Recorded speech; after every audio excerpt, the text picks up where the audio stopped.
देवगांव में 5वें दिन की रामलीला में सुपर्णखा की कटी नाक, मारा गया खरदूषण, निकाली गई नक्कटैया पर झांकी और लाग। देवगांव में चल रही रामलीला में 5वें दिन राजा दशरथ के मरण और सुपर्णखा की नाक कटने तथा खरदूषण के वध का मंचन किया गया, जिसे उपस्थित दर्शकों ने खूब सराहा। मंचन में सुमंत राम, लक्ष्मण और मां सीता को लेकर तमसा नदी के किनारे पहुंचते हैं, जहां भगवान रामचंद्र वट के वृक्ष का दूध मंगाते हैं और अपनी जटा बढ़ा लेते हैं। ये देखकर सुमंत मूर्छित हो जाते हैं। तमसा नदी के किनारे पहुंचकर लक्ष्मण केवट को आवाज देते हैं। वे केवट से शीघ्र नदी पार कराने को कहते हैं। भगवान राम और केवट के बीच संवाद होता है। अहिल्या भगवान राम के चरण स्पर्श के साथ नारी बन जाती हैं। सुमंत जी अयोध्या में प्रवेश करते हैं और महाराजा दशरथ को सारी कहानी सुनाते हैं।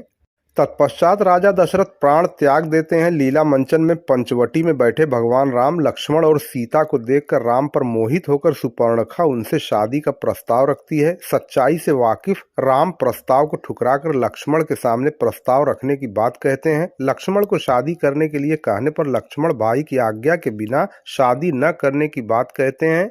एक बार फिर सुपर्णखा राम के पास जाती है तो वही जवाब मिलता है और इस पर गुस्से में सुपर्णखा मां सीता को बुरा भला कहती है और लक्ष्मण के पास जाकर राम के काले रंग का कहकर लक्ष्मण के रिझाने का प्रयास करती है। भाई के लिए अपशब्द सुनने पर लक्ष्मण कटार निकालकर सुपर्णखा के नाक कान काट देते हैं। इस दृश्य पर दर्शकों ने तालियों की गड़गड़ाहट से श्री राम का जय घोष किया। लज्जित होकर भाई खरदूषण के पास जाकर सुपर्णखा दोनों भाइयों को मारने का आदेश देती है। बहन की बेइज्जती से गुस्साए खरदूषण पंचवटी में जाकर उत्पात मचाते हैं और राम को युद्ध के लिए ललकारते हैं। दोनों ओर से बाणों की वर्षा होती है। राम दोनों को बाण से मार देते हैं। इसके बाद भाइयों की मृत्यु का समाचार लेकर सुपर्णखा रावण के दरबार में जाती है। रावण को आप बीती सुनाने पर वो गुस्से में आग बबूला हो जाता है। इसके बाद वो सीता हरण की योजना बनाता है। इसी के साथ 5वें दिन का मंचन समाप्त हो जाता है। इसके अतिरिक्त गुरुवार की देर रात ऐतिहासिक नक्कटैया के अवसर पर विभिन्न प्रकार की रंगारंग झांकी और लाग निकाली गई। डीजे की धुन पर युवाओं ने नृत्य किया तथा सुरक्षा के दृष्टिगत तिरमुहानी पर कोतवाल देवगांव अन्य पुलिसकर्मियों के साथ डटे रहे तथा पुलिस ने कार्यक्रम को सफलतापूर्वक संपन्न कराया।